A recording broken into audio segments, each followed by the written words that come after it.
Jetez l'ancre vous est présenté par Boisvert Marine, l'endroit où aller avant de naviguer, par les concessionnaires Yamaha du Québec et par Naviglou, l'ultime protection hivernale.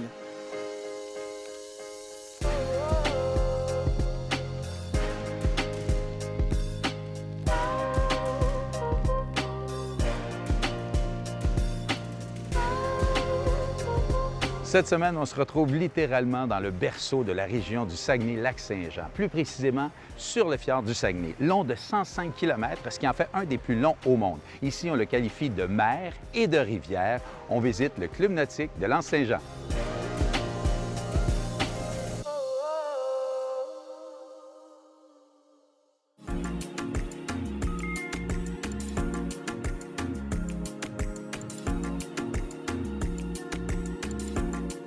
Je suis accompagné de Bernard Panaroni, qui est le commodore ici au Club nautique de l'Anse-Saint-Jean. Bernard, merci de nous accueillir chez vous, première des choses.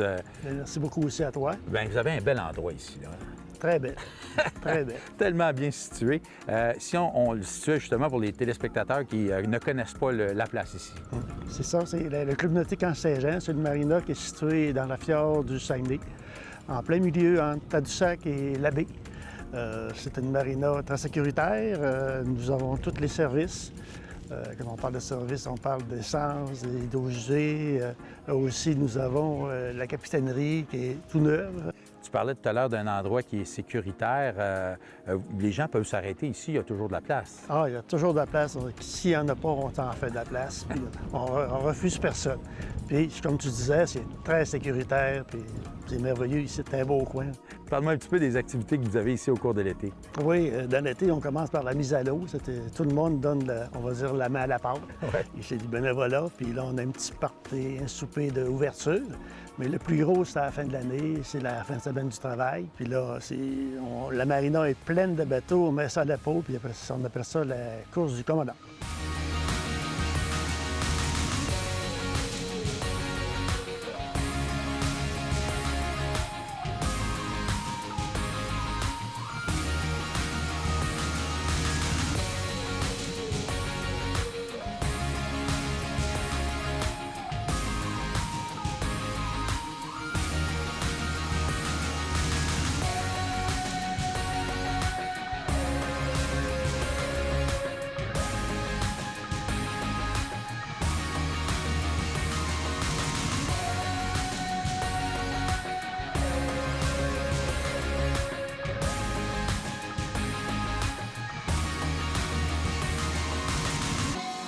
Bonjour tout le monde, j'espère que vous êtes vraiment contents de votre course. C'était vraiment une belle journée pour ça, puis on apprécie votre participation. Vous êtes venus en grand nombre, puis c'est grandement apprécié. C'est la Tigresse qui défendait son titre cette année, puis il a remporté son titre.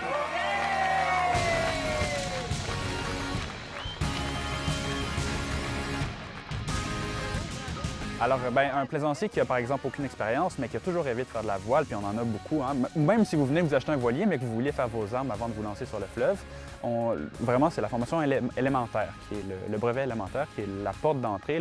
On n'a besoin d'absolument aucune expérience pour commencer ce brevet-là, qui est une formation embarquée de 5 jours.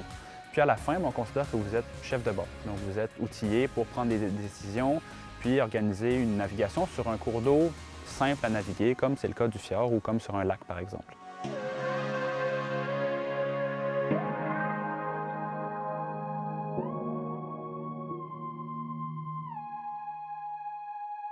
Le fjord, ça a été le moyen de transport et le moyen de ravitaillement à l'époque lors de la fondation de l'Anse-Saint-Jean. Il faut dire que l'Anse-Saint-Jean, c'est le berceau du Saguenay-Lac-Saint-Jean. C'est ici que les premiers colons sont arrivés. Il y en a quelques-uns qui se sont établis ici à l'Anse-Saint-Jean.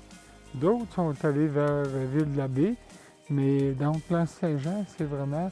on en est fiers aussi, là.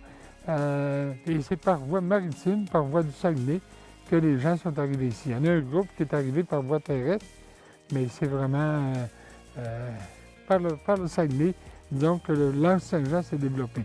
C'est la belle fenêtre qui fait qu'on avait quand même une possibilité de navigation puis de pouvoir ravitailler le milieu.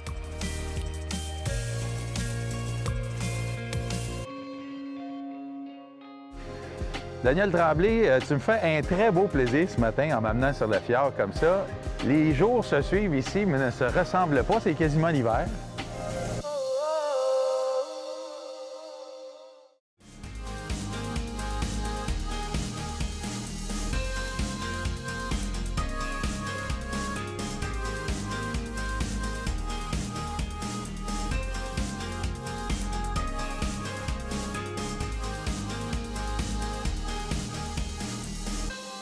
Daniel Tremblay, tu me fais un très beau plaisir ce matin en m'amenant sur le fjord comme ça. Les jours se suivent ici, mais ne se ressemblent pas. C'est quasiment l'hiver. Ça ressemble à ça. Merci de... Ben oui, c'est pour ça qu'on est bien habillés. Là. Puis merci de m'habiller comme ça. Là, tu vas me faire découvrir ça, le fjord. Un endroit qui est peu connu, je pense. Ouais.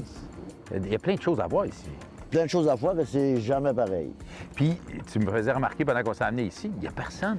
Partout ce qu'on va, on se sent seul au monde, qu'on pêche ou qu'on soit en voilier. On peut les voir assez loin, mais jamais qu'on peut se faire des bebailles. On est trop loin.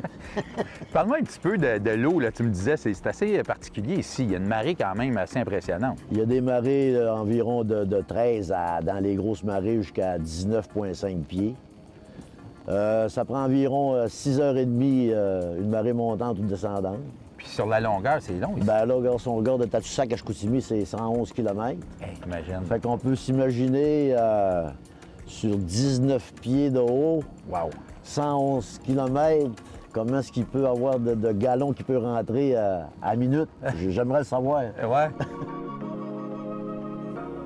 Tiens, Alain, veux-tu faire un vœu? J'aimerais ça. Tu touches avec tes mains, tu garderas ton secret.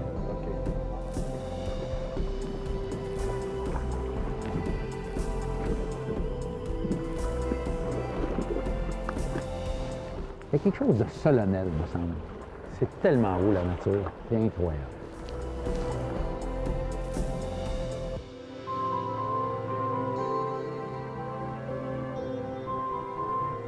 Parle-moi donc de ton Zodiac, parce que tu es un gars qui est en business depuis longtemps. Tu as été à une autre époque soudeur. Tu l'as trafiqué un peu, ton Zodiac. Ben, j'ai toujours aimé modifier mes Zodiacs.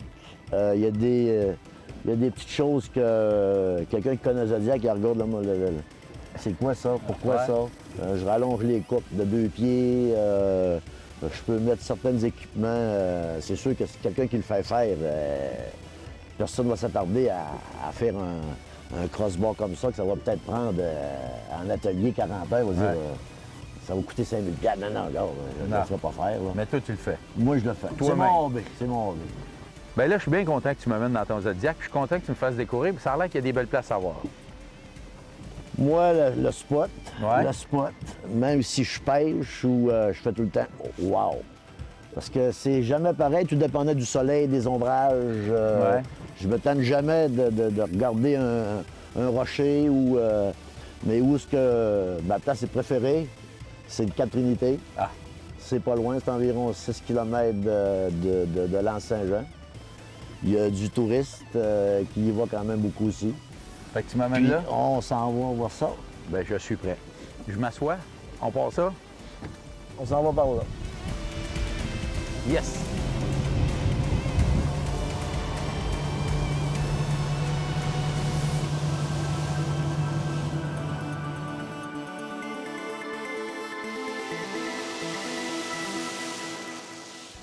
La chronique Bateau est une présentation de Boisvert Marine.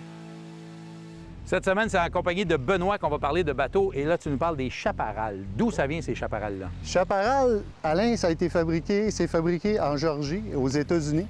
C'est une compagnie qui existe depuis 1965.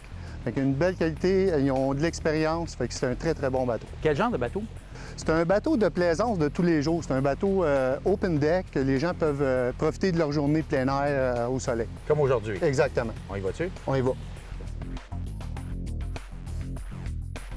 Un bateau super confortable, hein? Oui, Beaucoup d'espace. Parle-moi un peu de Exactement. son ergonomie, parce qu'il est vraiment bien fait. Beaucoup de rangements, autant au niveau dans le open deck en avant, beaucoup de rangements en dessous des bancs. On retrouve également du rangement pour les boissons, 2 glacières. Ouais. Fait que ça, c'est super intéressant. On a également du rangement de chaque côté en avant, en dessous des postes de pilotage, qui nous donne une grande possibilité de mettre plusieurs choses. En arrière des bancs également, en arrière et sous le tapis, on peut également mettre des skis, des porte-bagages, ces choses-là. Parle-moi un peu de la coque chez Chaparral. Oui, Alain, la coque chez Chaparral se distingue parmi les autres compagnies pour son gel coat. Le gel coat qui est fort en densité, qui permet d'avoir une pigmentation plus forte. Le lustre reste plus longtemps. Fait que besoin un petit peu moins d'entretien qu'un bateau standard. En tout cas, c'est une belle finition. On voit qu'il y a du détail dans ce bateau-là. Oui, exactement. La console, comme on peut voir, finit en cuir. Les cadrans sont très ergonomiques. Les pitons sont faciles d'accès. On a le volant aussi qui peut être ajustable. Donc, et les bancs également qui peuvent être pivotés 360 de chaque côté. Un bateau, passer une belle journée sur l'eau, ça. Parfaite journée sur l'eau.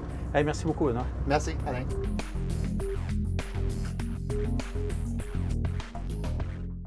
J'ai entendu dire que c'est un gars qui est tombé en skidoo dans le fjord ou quelque chose de même. T'as fait ça, non? En 1888, OK, il n'y a pas de skidoo. il n'y a pas de skidoo.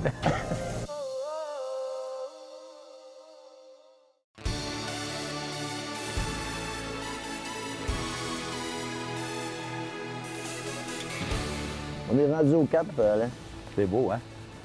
Magnifique. C'est ici mon spot. Sainte-Vierge, Ouais. peux-tu savoir l'histoire? J'ai entendu dire que c'est un gars qui est tombé en skidoo dans le fjord ou quelque chose de même. T'as fait ça, non? En 1888, OK, il n'y a pas de skidoo. il n'y a pas de skidoo. Un commis voyageur de Québec qui circulait sur le Saguenay pour monter au Lac-Saint-Jean. La glace a cédé. Puis, probablement qu'il a eu peur. Il a fait une promesse que s'il sortait de là, qu'il allait faire quelque chose. Puis, la légende dit qu'il s'est réveillé, il était sur la glace. Oh. Puis là, ben, pour respecter sa promesse, il a fait faire ça par un sculpteur de Québec. La statue mesure 9 mètres. Ah, pour vrai? Elle pèse 3 tonnes. Ah, ouais? Imagine-toi, ils ont monté ça à bras d'homme. Ben non. Il y a 100 quelques années. Wow. Ils l'ont débarqué à l'Anse-Saint-Jean. Ça, c'est en pain blanc. Elle est en 3 morceaux. Ils l'ont amené en chaloupe à rame ici. Pour vrai? Puis là, il y a 10 personnes qui ont travaillé pour la monter en haut, mais là, c'était trop lourd. Elle avait été fabriquée en 14 morceaux. Elle faisait 3 blocs. Et puis là, ils ont défait les 14 morceaux, puis ils ont monté morceau par morceau. Ah, ouais. Au palin, là, j'imagine, là, à cette date-là, même avec le linge qu'ils pouvaient avoir, travailler sur le bord du Saguenay, ça ne devait pas être chaud. Ça devait pas être chaud. C'est à peu près ça l'histoire, puis tu veux savoir l'histoire de ce qui est arrivé avec le cheval? Ouais? Je la sais pas. Pauvre cheval. Peut-être qu'il est mort. Peut-être qu'il est mort.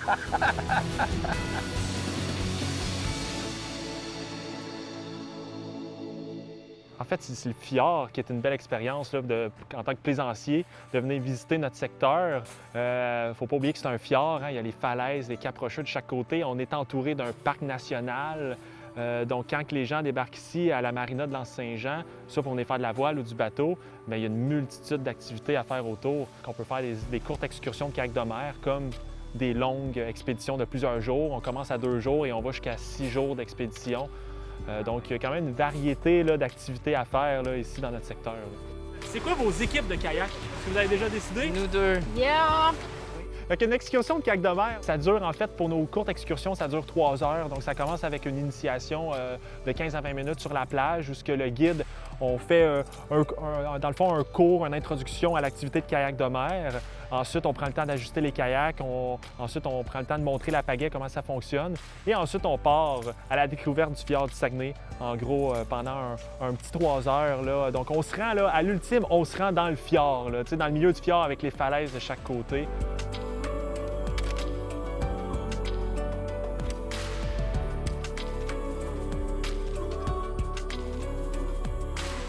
Si jamais il y en a là, qui veulent vivre là, la totale, la grande aventure, l'expérience du fjord du Saguenay, partir plusieurs jours en kayak camping.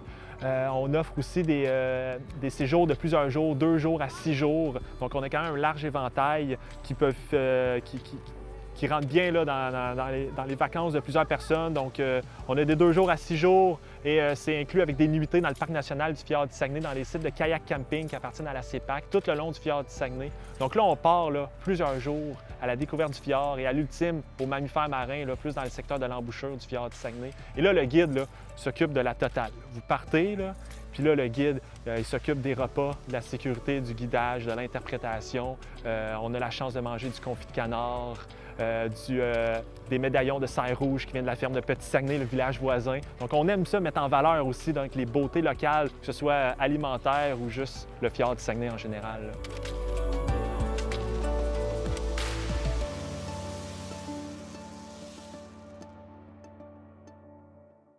Cette capsule équipement vous est présentée par Atmosphère, le meilleur du plein air. Très heureux de retrouver nos amis de chez Atmosphère encore une fois cette année pour de judicieux conseils. Mathieu Péloquin, propriétaire du Atmosphère Sherbrooke, merci de nous accueillir chez vous. Parle-moi de kayak pour cette première chronique. Les kayaks aujourd'hui en 2022, c'est tout un monde. On a beaucoup de produits, beaucoup de choix. La qualité des produits qui sont offerts aux consommateurs est grandement évoluée. Ouais. On a beaucoup plus de confort qu'on avait avant. C'est beaucoup plus facile pour tous les gens d'être bien dans leur kayak et de pouvoir pratiquer l'activité. On trouve 2 types, si on veut. Là, il y a celui-ci où on est assis un peu plus profondément et le fameux sit-on-top, comme on dit en anglais. Tout à fait. Là, les sit-on-top ont été très populaires dans les dernières années. Ils donnent une impression de sécurité beaucoup aux gens sur l'eau, plus de stabilité, moins l'impression d'être pris à l'intérieur d'un kayak. Par contre, ce qui a beaucoup changé, c'est que maintenant, les îlots, les trous, les ouvertures sont beaucoup plus grandes. Donc, le sentiment de confort est beaucoup plus là qu'avant. La stabilité des kayaks a complètement changé aussi, beaucoup plus stable, on se sent tout de suite à l'aise dans une embarcation. Une des grosses nouveautés, évidemment, c'est la qualité des systèmes de sièges. Donc, des dossiers beaucoup plus hauts, plus confortables, plus ergonomiques, ajustables. Des assises à l'intérieur plus longues, donc donner plus de support sous la cuisse. Évidemment, un petit peu de padding, un petit peu de confort pour être capable de rester sur l'eau longtemps. Donc, il faut savoir aussi sur quel type d'eau, de plan d'eau on veut faire du kayak. Exactement. Donc, lac, rivière, mais surtout eau calme, eau vive. Donc, des choses comme ça, il faut un petit peu cerner nos besoins. Voir quelle longueur de sortie on veut faire. On veut sortir juste en avant du chalet. On veut faire une expédition d'une demi-journée. Un kayak plus long va nous amener un petit peu plus loin, va être plus facile à faire avancer. Une bonne conversation avec son conseiller va vous permettre de faire le bon choix. Merci beaucoup, Mathieu. Absolument. Le fjord n'est pas facile à naviguer tout le temps. Ça demande un petit peu d'expérience, je pense. Oui, pour les bateaux à moteur et à voile, surtout à voile quand on veut faire de la voile dans le Saguenay.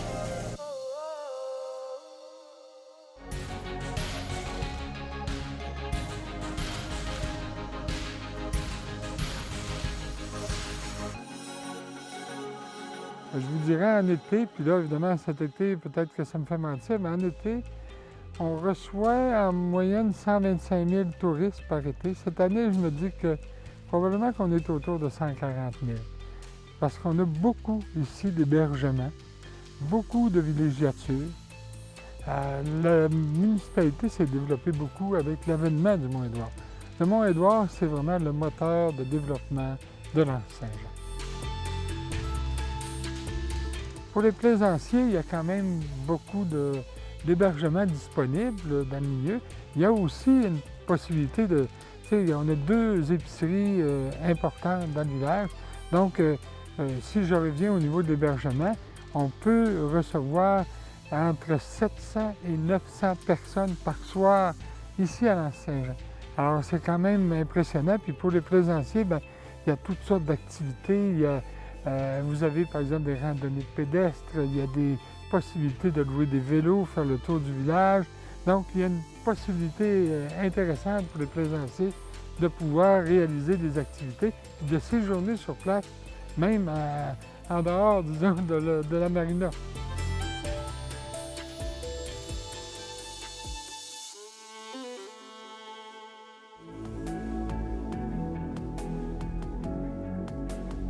Alors ici, chez Montagnier, c'est vraiment au cœur de la vie de l'Anse.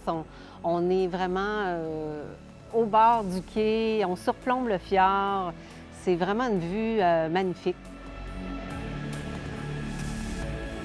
On a vraiment ici une offre intéressante. On a 6 unités d'hébergement différentes. Alors, 2 condos, 2 appartements, un studio et puis une chambre. Alors, ça fait 6 unités où les gens peuvent aussi se cuisiner. Il y a aussi des aires communs que les gens profitent beaucoup quand ils sont ici. Le soir pour faire un feu devant le fjord ou pour cuisiner parce qu'on a fait un petit air de barbecue. Alors, les gens sont contents, sont toujours devant le fjord.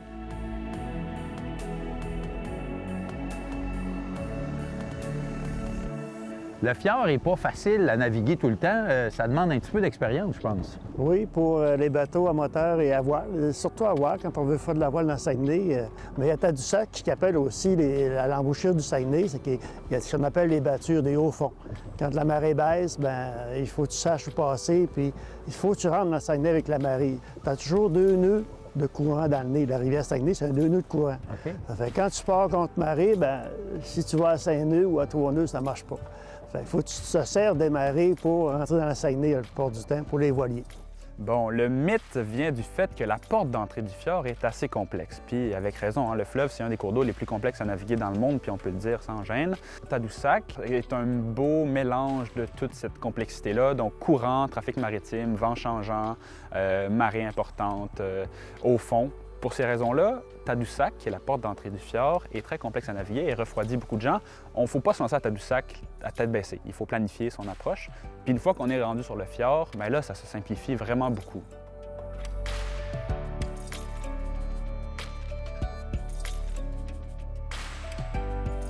J'imagine que tu as des spots que tu aimes particulièrement ici, sur le fjord? Ah oui, c'est beau. Quand on parle de Tadoussac, on peut aller aux petites îles, ancrer petites îles. Sur les cartes, identifie toutes les places qu'on peut s'ancrer. L'île Saint-Louis, qui est entre, on va dire, Petit Saguenay aussi. Petit Saguenay, c'est une belle plage. C'est un village pour attirer le monde, les enfants, tout ça. Puis les bateaux peuvent s'ancrer dans la baie, puis c'est tout en toute sécurité, là. C'est merveilleux. Puis il y a plusieurs d'autres petits coins qu'il faut venir du coin pour savoir où aller. Là. On va les garder secrets, ces petits coins-là. C'est bon, j'aime ça.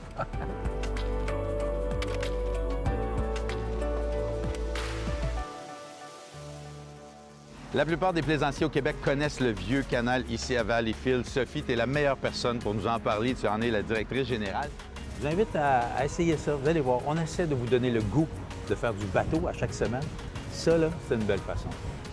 Jetez l'ancre vous a été présenté par Boisvert Marine, l'endroit où aller avant de naviguer, par les concessionnaires Yamaha du Québec et par Naviglou, l'ultime protection hivernale.